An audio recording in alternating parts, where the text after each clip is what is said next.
क्या यूनिवर्स में एक और अर्थ है, एक ऐसी दुनिया जो बिल्कुल हमारी पृथ्वी जैसी हो। 2014 में नासा ने एक ऐसी ही दुनिया खोजी जो हमसे 500 लाइट ईयर्स दूर है और इसका नाम है केपलर 186f। पर इसकी खास बात क्या है? ये अर्थ के साइज का पहला एक्सोप्लैनेट है जो अपने स्टार के हैबिटेबल जोन में मिला। यानी ये ना बहुत गर्म है और ना ही बहुत ठंडा, बिल्कुल परफेक्ट, एक ऐसी जगह जहाँ पानी लिक्विड फॉर्म में एग्जिस्ट कर सकता है। तो सबसे बड़ा सवाल, क्या ये सच में अर्थ 2.0 है? क्या वहाँ के लाल सूरज के नीचे एलियन जिंदगी सांस ले रही है? आज के वीडियो में हम इस हैरत अंगेज अर्थ कजिन के सारे राज खोलेंगे। इसे कैसे खोजा गया, वहाँ के कंडीशंस कैसे हो सकते हैं और क्या वहाँ सच में लाइफ पॉसिबल है? तो चलिए शुरू करते हैं द डिस्कवरी, आसमान में एक झलक। तो सबसे पहला सवाल, 500 लाइट ईयर्स दूर एक प्लेनेट को हमने आके ढूंढा कैसे? इसके पीछे एक हीरो है, नासा का एक जबरदस्त टेलीस्कोप जिसका नाम है केपलर स्पेस टेलीस्कोप। आप इस टेलीस्कोप को एक प्लेनेट हंटर भी कह सकती हैं। 2009 में लॉन्च किए गए इस टेलीस्कोप का एक ही मिशन था, हमारी मिल्की वे गैलेक्सी के एक छोटे से हिस्से को लगातार घूरते रहना और अर्थ के जैसे प्लेनेट ढूंढना। लेकिन इतनी दूर के प्लेनेट्स को डायरेक्टली देखना, आसान भाषा में कहूँ तो ऑलमोस्ट इम्पॉसिबल है। इसी वजह से साइंटिस्ट ने एक बहुत ही क्लेवर मेथड का इस्तेमाल किया जिसे कहते हैं ट्रांजिट मेथड। अब ये ट्रांजिट मेथड क्या है? इमेजिन कीजिए कि आप एक बहुत पावरफुल टेलीस्कोप से दूर के तारे को देख रही हैं। वो तारा एक कांस्टेंट रोशनी दे रहा है। अब उस तारे के चक्कर काट रहा कोई एक्सोप्लैनेट ठीक उसके सामने से गुजरता है, यानी ट्रांजिट करता है। तो क्या होगा? एक बहुत ही छोटे मोमेंट के लिए उस प्लेनेट की वजह से तारे की रोशनी हल्की सी डिम हो जाएगी और जैसे ही प्लेनेट सामने से हट जाएगा, रोशनी वापस नॉर्मल हो जाएगी। केपलर टेलीस्कोप ने यही काम किया। उसने लगभग 1.5 लाख तारों को एक साथ सालों तक बिना पल के झपकाए देखा। वो बस इन तारों की ब्राइटनेस में होने वाले रेगुलर पीरियोडिक डिप्स को रिकॉर्ड कर रहा था। हर बार जब एक डिप रिकॉर्ड होता, साइंटिस्ट के लिए वो एक हिंट की तरह काम करता कि यहाँ शायद एक प्लेनेट हो सकता है। इस डिप की टाइमिंग से साइंटिस्ट प्लेनेट का ऑर्बिटल पीरियड पता लगा लेते हैं और डिप कितना गहरा है, यहाँ रोशनी कितनी कम हुई है, उससे प्लेनेट का साइज एस्टिमेट कर लेते हैं। ये टेक्निक जितनी सिंपल है उतनी ही ब्रिलियंट भी। इसी मेथड का इस्तेमाल करके साइंटिस्ट ने केपलर 186 नाम के एक स्टार सिस्टम पर फोकस किया।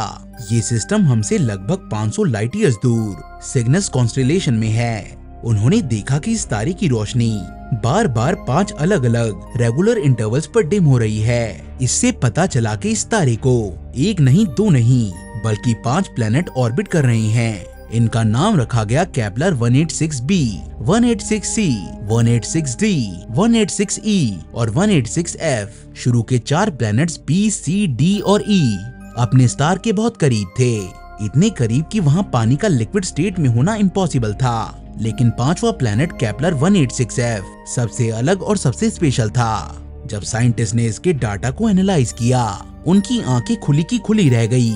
इसका साइज अर्थ के बहुत करीब था। ये अर्थ से सिर्फ 10% बड़ा था और उससे भी बड़ी बात, ये अपने स्टार की एक ऐसी परफेक्ट दूरी पर था जहां कंडीशन जिंदगी के लिए आदर्श हो सकती हैं। 17 अप्रैल 2014 को नासा ने इस ऐतिहासिक खोज का ऐलान किया। पहली बार इंसानों को एक अर्थ साइज एक्सोप्लैनेट मिला था जो अपने स्टार के हैबिटेबल जोन में हो। ये साइंस की दुनिया में एक धमाका था, एक ऐसा सपना जो सच हो गया। हमने आखिरकार एक पोटेंशियल दूसरी अर्थ का पता लगा लिया। Earth cousin, size in comparison with Earth. जब हम केपलर 186f को अर्थ कजिन या अर्थ ट्विन कहते हैं, तो इसका सबसे बड़ा रीजन है इसका साइज। साइंटिस्ट ने ट्रांजिट मेथड से पता लगाया कि केपलर 186f का रेडियस अर्थ का सिर्फ 1.1 टाइम्स है, यानी ये हमारी धरती से सिर्फ 10% बड़ा है। साइज के मामले में ये अब तक खोजा गया सबसे ज्यादा अर्थ लाइक प्लेनेट में से एक है। इसका साइज इतना इम्पोर्टेंट क्यों है? क्योंकि प्लेनेट का साइज हमें उसकी कंपोजिशन के बारे में हिंट देता है। अगर कोई प्लेनेट बहुत बड़ा होता है, जैसे जुपिटर या नेपच्यून, तो वो एक गैस जाइंट होता है जो ज्यादातर गैस और आइस से बना हो। उसकी कोई सॉलिड सतह नहीं होती। लेकिन जब कोई प्लेनेट अर्थ के साइज का होता है, तो इस बात के चांसेस बहुत बढ़ जाते हैं कि वो एक रॉकी प्लेनेट होगा, बिल्कुल अर्थ, वीनस या मार्स की तरह, जिसकी एक सॉलिड जमीन होगी। जिस पर आप खड़े हो सकते हैं। अब आते हैं मास यानी वजन पर। सच्चाई ये है कि हमें केपलर 186f का एग्जैक्ट मास नहीं पता, क्योंकि ये हमसे बहुत दूर है। इसकी ग्रेविटी का प्रभाव हम मेजर नहीं कर सकते, लेकिन इसके साइज के बेसिस पर मॉडल्स और कैलकुलेशन के अनुसार अगर ये अर्थ की तरह ही रॉक और आयरन से बना है तो इसका मास अर्थ से थोड़ा ही ज्यादा होगा। इसका मतलब है कि वहाँ की ग्रेविटी भी अर्थ जैसी ही फील होगी। आप वहाँ ना तो हवा में उड़ेंगे और ना ही जमीन से चिपक जाएंगे। आपको चलना फिरना बिल्कुल नॉर्मल लगेगा। चलिए इसका और अर्थ का एक क्विक कंपैरिजन करते हैं। केपलर 186f का रेडियस अर्थ का 1.1 टाइम्स है। हमारी पृथ्वी पर एक साल 365 दिनों का होता है, जबकि इस प्लेनेट का एक साल 130 दिनों का होता है। केपलर 186f एक ठंडे रेड ड्वार्फ को ऑर्बिट करता है, जबकि हमारी पृथ्वी एक गर्म येलो ड्वार्फ को ऑर्बिट करती है। ये पॉइंट एक बहुत बड़ा डिफरेंस है। केपलर 186f को अपने सूरज से अर्थ के मुकाबले सिर्फ 32% एनर्जी मिलती है। चलिए बात करते हैं एक बहुत ही इंटरेस्टिंग कॉन्सेप्ट की, जो केपलर 186f के साथ जुड़ता है, दैट इज टाइडल लॉकिंग। ये तो आप सबको पता ही होगा कि हमें चांद का हमेशा सिर्फ एक ही साइड दिखता है। ऐसा इसीलिए है क्योंकि हमारा चांद अर्थ से टाइटली लॉक्ड है। उसको एक रोटेशन पूरा करने में उतना ही टाइम लगता है जितना अर्थ का एक चक्कर काटने में। रेड ड्वार्फ स्टार्स की ग्रेविटी बहुत स्ट्रॉन्ग होती है, खासकर उनके पास ऑर्बिट कर रहे प्लैनेट्स पर। इसीलिए बहुत ज्यादा चांसेस हैं कि केपलर 186f भी अपने स्टार से टाइटली लॉक्ड हो। अगर ऐसा है तो ये उस प्लैनेट की एनवायरनमेंट को पूरी तरह बदल देगा। इसका मतलब होगा कि प्लैनेट का एक हेमिस्फीयर एक साइड हमेशा अपने स्टार की एक तरफ रहेगा, वहाँ हमेशा दिन रहेगा, एक नॉन स्टॉप सदियों तक चलने वाला दिन, और दूसरी साइड पर हमेशा रात रहेगी, एक ऐसी अंधेरी रात जो कभी खत्म नहीं होती। एक तरफ आग उगलने वाली गर्मी और दूसरी तरफ जमा देने वाली सर्दी। ऐसे में जिंदगी कहाँ पनपेगी? शायद इन दोनों एक्सट्रीम्स के बीच की एक पट्टी में, एक ऐसी जगह जिसे साइंटिस्ट टर्मिनेटर जोन कहते हैं। ये वो एरिया है जहाँ सुबह और शाम का मिलन होता है, जहाँ ना ज्यादा गर्मी है और ना ही ज्यादा ठंड, जहाँ स्टार हमेशा आसमान में होराइजन पर रहता है, एक परमानेंट सनराइज या सनसेट की तरह। ये टर्मिनेटर जोन जिंदगी के पनपने के लिए सबसे बेस्ट जगह हो सकती है। Possibility of life on Kepler 186f। तो अब आते हैं सबसे बड़े $1 बिलियन क्वेश्चन पर, क्या इस एक्सोप्लैनेट पर कोई लाइफ हो सकती है? सबसे पहले एक डिस्क्लेमर, अभी तक हमें अर्थ के अलावा कहीं भी लाइफ का कोई 100% सबूत नहीं मिला है। जो भी हम डिस्कस करेंगे वो साइंटिफिक पॉसिबिलिटीज और एजुकेटेड गेसेस पर बेस्ड होगा। तो लाइफ के लिए हमें क्या चाहिए? मोटे तौर पर 3 चीजें, लिक्विड वाटर, एनर्जी सोर्स और केमिकल बिल्डिंग ब्लॉक्स। जैसे कि हमने देखा केपलर 186f हैबिटेबल जोन में है, तो इसकी बहुत ज्यादा पॉसिबिलिटी है कि वहाँ लिक्विड वाटर मौजूद हो। और जहाँ तक बात रही एनर्जी सोर्स की, तो वो इसे इसके स्टार केपलर 186 से मिल जाती है। और केमिकल बिल्डिंग ब्लॉक्स जैसे कार्बन, हाइड्रोजन, नाइट्रोजन, ऑक्सीजन, ये तो यूनिवर्स में हर जगह मौजूद हैं। तो यहाँ तीनों चीजों के लिए बॉक्स टिक होता है, लेकिन devil is in the details. सबसे बड़ा फैक्टर है एटमॉस्फेयर। अगर केपलर 186f का एटमॉस्फेयर बहुत पतला हुआ या हुआ ही नहीं, तो सारा पानी या तो स्पेस में उड़ जाएगा या फिर बर्फ बन जाएगा। जिंदगी के लिए वहाँ एक सब्सटेंशियल एटमॉस्फेयर की जरूरत पड़ेगी, एक ऐसा एटमॉस्फेयर जो प्लेनेट को गर्म रखे, उसे हार्मफुल रेडिएशन से बचाए और प्रेशर मेंटेन करे, ताकि पानी लिक्विड फॉर्म में रह सके। मान लेते हैं कि वहाँ अच्छा खासा एटमॉस्फेयर है और लिक्विड वाटर भी मौजूद है, तो वहाँ लाइफ कैसी होगी? चलिए प्लांट से शुरू करते हैं। हमारी अर्थ पर पौधे ग्रीन क्यों होते हैं? क्योंकि उनमें क्लोरोफिल होता है, जो रेड और ब्लू लाइट को एब्जॉर्ब करता है और ग्रीन लाइट को फोटोसिंथेसिस के लिए रिफ्लेक्ट कर देता है। हमारा सूरज बहुत सारी रेड और ब्लू लाइट देता है, लेकिन केपलर 186f का स्टार एक रेड ड्वार्फ है जो ज्यादातर रेड और इंफ्रारेड लाइट देता है। वो ब्लू लाइट बहुत ही कम देता है। ऐसे में वहाँ के प्लांट्स को जिंदा रहने के लिए इवॉल्व होना पड़ेगा। उन्हें हर एक फोटोन ऑफ लाइट को एब्जॉर्ब करना पड़ेगा। इसका मतलब है कि वहाँ के पौधे हरे नहीं, बल्कि डार्क रेड, पर्पल या शायद पूरी तरह से ब्लैक होंगे। एक काला पौधा किसी भी लाइट को रिफ्लेक्ट नहीं करेगा, वो सारी अवेलेबल लाइट को एब्जॉर्ब कर लेगा। इमेजिन कीजिए एक ऐसी दुनिया जहाँ के जंगल हरे नहीं बल्कि काले रंग के हों। ये लैंडस्केप देखने में कितना एलियन और कितना खूबसूरत होगा अगर यहाँ प्लांट्स हैं तो उन्हें खाने वाले जीव जंतु भी हो सकते हैं। शायद वहाँ के एनिमल्स की आंखें अलग तरह से इवॉल्व हुई हों ताकि वो डिम रेड लाइट में भी देख सकें। हो सकता है उनके पास इंफ्रारेड विजन हो, जैसा कुछ सांपों के पास होता है। एक और चैलेंज है रेड ड्वार्फ स्टार का गुस्सा। ये स्टार्स अपने शुरुआती जीवन में बहुत ही ज्यादा अनस्टेबल होते हैं। ये बहुत पावरफुल स्टेलर फ्लेयर्स फेंकते हैं, अचानक आने वाले रेडिएशन के तूफान। ये फ्लेयर्स इतने पावरफुल हो सकते हैं कि वो किसी प्लेनेट के एटमॉस्फेयर को छीलकर स्पेस में उड़ा सकते हैं और उसकी सरफेस को स्टेरलाइज कर सकते हैं। केपलर 186f को बचाने के लिए दो चीजों की जरूरत होगी। एक स्ट्रॉन्ग मैग्नेटिक फील्ड, बिल्कुल हमारी अर्थ की तरह, जो इस रेडिएशन को डिफ्लेक्ट कर दे, या तो ये स्टार अपनी ओल्ड और काम स्टेज में हो। साइंटिस्ट मानते हैं कि केपलर 186 स्टार बहुत पुराना है, इसीलिए शायद अब वो उतना गुस्से वाला ना हो। तो आखिर में क्या वहाँ लाइफ है? इसका जवाब है कि हम नहीं जानते, लेकिन अगर कंडीशन सही हुई तो बिल्कुल वहाँ लाइफ हो सकती है। ये लाइफ शायद सिंपल माइक्रोब्स की शक्ल में हो या फिर कॉम्प्लेक्स प्लांट्स और एनिमल्स की। So what about intelligent life? उसकी बात करना तो अभी बहुत दूर की कौड़ी है, लेकिन पॉसिबिलिटी को इनकार नहीं किया जा सकता।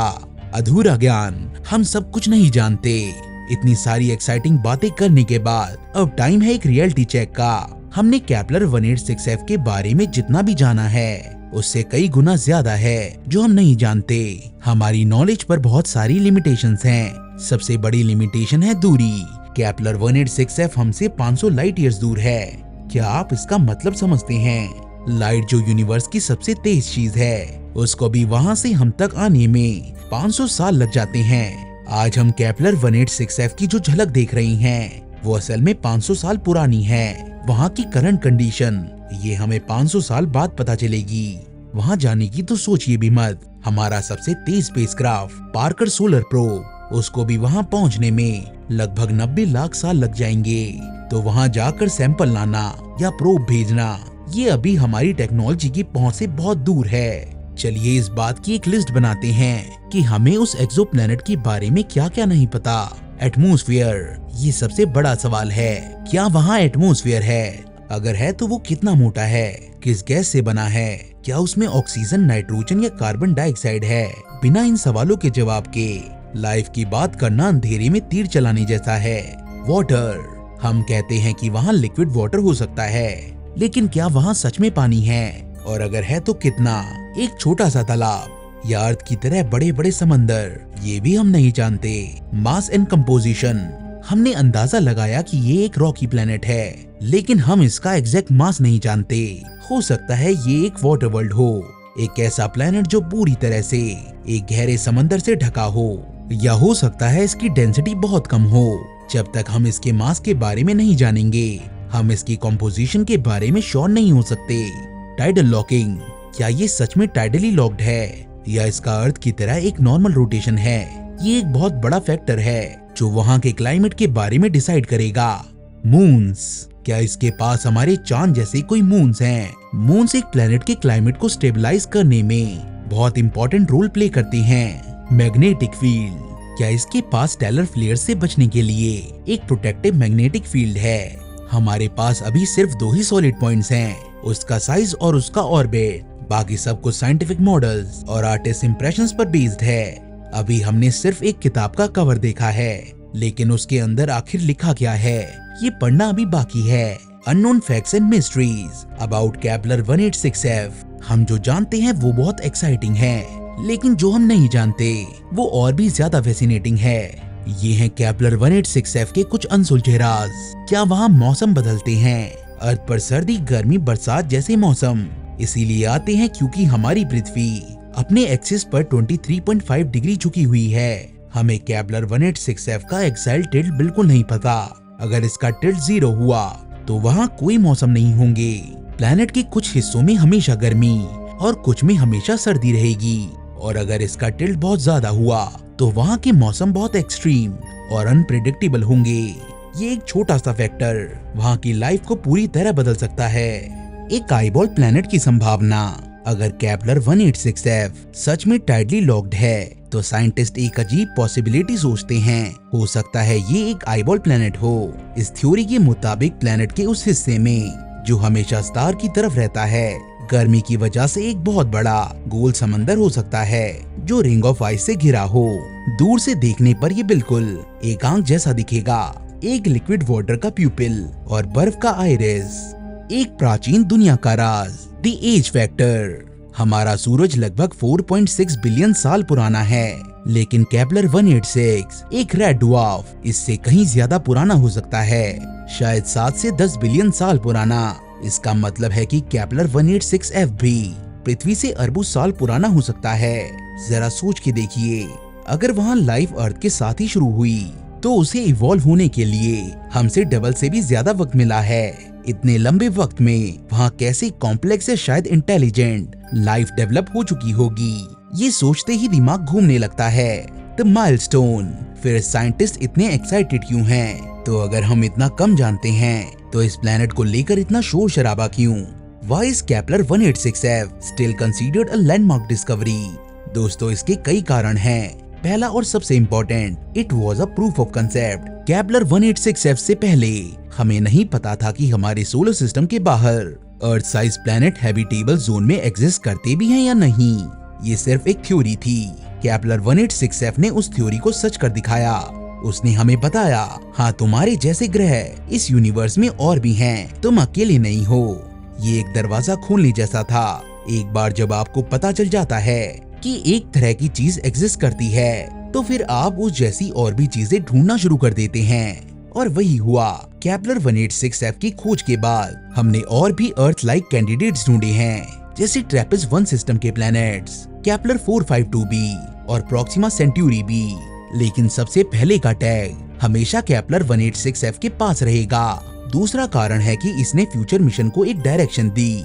अब हम जानते हैं कि हमें क्या ढूंढना है और कहां ढूंढना है। रेड ड्वार्फ स्टार्स, जो पहले लाइफ के लिए अच्छे कैंडिडेट नहीं माने जाते थे, अब एक्सोप्लैनेट सर्च के प्राइम टारगेट्स बन गए हैं, क्योंकि ये हमारी गैलेक्सी में सबसे कॉमन टाइप स्टार्स हैं। अगर हर रेड ड्वार्फ के पास एक अर्थ लाइक प्लेनेट हुआ, तो सोचिए हमारी मिल्की वे गैलेक्सी में ही अरबों पोटेंशियल हैबिटेबल वर्ल्ड्स हो सकते हैं। तीसरा, इसने हमें नए और पावरफुल टेलीस्कोप्स बनाने के लिए इंस्पायर किया, जैसे कि James Webb space telescope. JWST इतना पावरफुल है कि वो केपलर 186f जैसे दूर के प्लेनेट के एटमॉस्फेयर से गुजरने वाली रोशनी को एनालाइज कर सकता है। इस टेक्निक को ट्रांसमिशन स्पेक्ट्रोस्कोपी कहते हैं। इससे हम पता लगा सकते हैं कि वहाँ के एटमॉस्फेयर में कौन सी गैसेस मौजूद हैं, क्या वहाँ वाटर वेपर हैं, मीथेन है और क्या ऑक्सीजन है। ये गैसेस लाइफ के बायोसिग्नेचर्स यानी सबूत हो सकते हैं। JWST के लिए केपलर 186f एक प्रायोरिटी टारगेट है। शायद अगले कुछ सालों में हमें इसके एटमॉस्फेयर के बारे में पहला सॉलिड डाटा मिलना शुरू हो जाएगा। ये हमें वहाँ लाइफ की पॉसिबिलिटी के बारे में पहली बार बहुत स्ट्रॉन्ग हिंट्स देगा। और आखिर में केपलर 186f हमारी कल्पना को आग लगाता है। ये हमें सोचने पर मजबूर करता है कि यूनिवर्स कितना बड़ा, कितना अजीब और कितनी पॉसिबिलिटीज से भरा हुआ है। ये डिस्कवरी सिर्फ डाटा और नंबर के बारे में नहीं, बल्कि ये इंसानियत की सदियों पुरानी खोज के बारे में है। तो दोस्तों, ये थी कहानी केपलर 186f की। एक ऐसी दुनिया जो हमसे 500 लाइट ईयर्स दूर एक लाल सूरज की रोशनी में शायद जिंदगी की सांसें ले रही है। ये अर्थ 2.0 नहीं है, ये अर्थ का एक कजिन है, एक अनजान रिश्तेदार जिसके बारे में हमें अभी बहुत कुछ जानना बाकी है। ये हमें याद दिलाता है कि हम इस विशाल ब्रह्मांड में एक छोटे से नीले मोती पर सवार मुसाफिर हैं और आसमान में दिखने वाला हर एक तारा एक पोटेंशियल सूरज हो सकता है, जिसके पास अपनी अलग कहानियां, अपनी अलग दुनिया घूम रही हैं। केपलर 186f एक वादा है, एक वादा की खोज अभी बाकी है, जवाब अभी मिलने बाकी हैं। आपको क्या लगता है, क्या केपलर 186f पर लाइफ हो सकती है? और अगर हाँ, तो वो कैसी दिखती होगी? अपने विचार नीचे कमेंट्स में जरूर शेयर कीजिए। मुझे आपकी थ्योरीज पढ़ने में बहुत मजा आता है। अगर आपको ये कॉस्मिक सफर पसंद आया तो इस वीडियो को लाइक कीजिए, अपने दोस्तों के साथ शेयर कीजिए जिनको स्पेस में इंटरेस्ट है, और साथ ही साथ हमारे चैनल को सब्सक्राइब कर लीजिए ताकि आप आगे भी ऐसे ही रोचक सफर पर हमारे साथ चल सकें। अगली बार के लिए आसमान में देखते रहिए और सोचते रहिए। मैं मिलूंगा आपसे अगली वीडियो में। I'll see you in the next one.